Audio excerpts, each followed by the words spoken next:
మిత్రులారా, బైబిల్ని అన్వయము, ఆచరణలో పెట్టడం. బైబిల్ వచనం చదివి ధ్యానం చేసిన తర్వాత దాన్ని మన జీవితంలో అమలు చెయ్యాలి.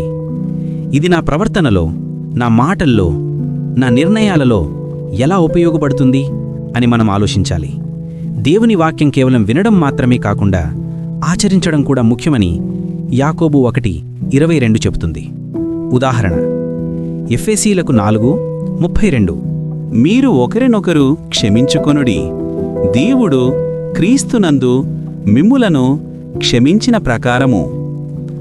అన్వయము: ఈ వచనం చదివిన తర్వాత నా కుటుంబంలో ఎవరితోనైనా మనస్పర్ధ ఉంటే వారిని క్షమించాలి. క్షమించకపోతే నేను వచనాన్ని చదివినా ఆచరించనట్టే అవుతుంది. ఈ రోజు నుండే నేను క్షమించడాన్ని ప్రాక్టికల్గా ఆచరణలో పెట్టాలి.